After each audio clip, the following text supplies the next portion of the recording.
Renungan Harian Rabu 1 Juli 2020 Pekan Biasa ke-13. Roh-roh jahat takluk kepada Yesus. Bacaan pertama diambil dari kitab Nabi Amos bab 5 ayat 14 sampai 15, dilanjutkan ayat 21 sampai 24. Dan bacaan Injil dari Matius bab 8 ayat 28 sampai 34. Saudara-saudariku terkasih, di daerah tertentu ada sebagian orang masih percaya akan kekuatan gaib. Bila ada orang yang sakit, selalu dikaitkan dengan godaan atau gangguan setan, gangguan roh jahat. Yang berperan di daerah itu adalah dukun atau orang pintar, paranormal. Mereka dipercaya sebagai dokter kampung. Seorang dukun yang beragama Katolik pernah mengungkapkan bahwa kitab suci, salib, rosario, patung Bunda Maria, dan lain sebagainya memiliki kekuatan melebihi kekuatan roh jahat. Dia jujur mengatakan, bila saya mau mengobati seseorang yang beragama Katolik, maka dia akan menyuruh keluarga bersangkutan untuk memindahkan benda-benda kudus itu dari rumahnya, dan mereka juga terlebih dahulu harus membersihkan diri. Kekuatan Allah melebihi kekuatan roh-roh jahat. Saudara-saudariku terkasih, cerita Injil hari ini mengisahkan tentang perjumpaan antara dua orang yang kerasukan roh jahat dengan Yesus Kristus.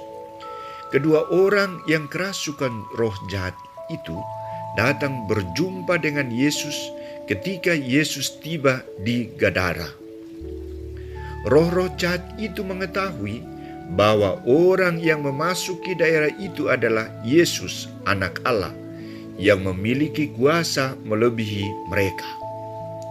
Roh-roh jahat itu tahu bahwa kedatangan Yesus adalah untuk membinasakan kuasa kejahatan mereka terhadap manusia. Maka mereka berteriak, "Apa urusanmu dengan kami, hai Anak Allah? Adakah engkau kemari untuk menyiksa kami sebelum waktunya?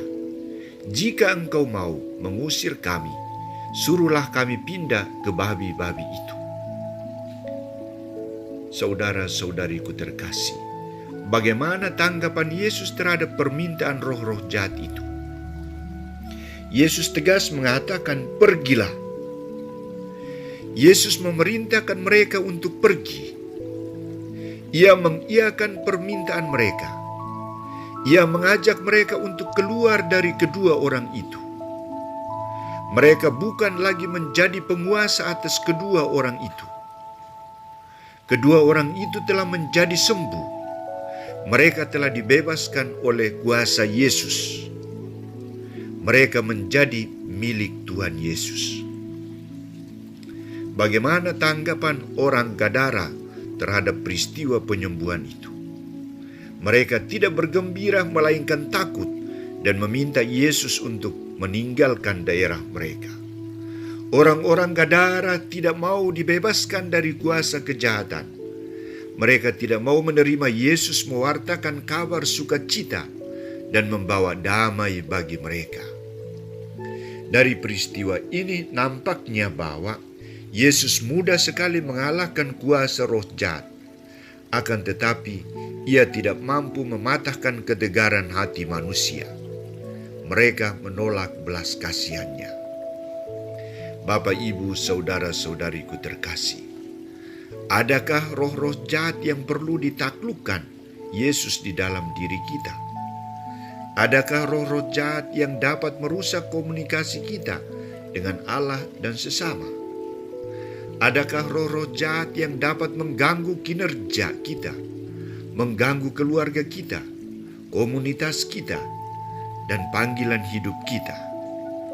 Sikap kita yang sangat materialistis, sikap kita yang mendewa-dewakan harta duniawi, seluruh waktu kita yang digunakan untuk santai-santai di rumah, warung-warung kopi, tidak hadir dalam ibadat sabda dan misa hari Minggu, dan lain sebagainya adalah gambaran setan-setan yang masih kita pelihara dan ternakan.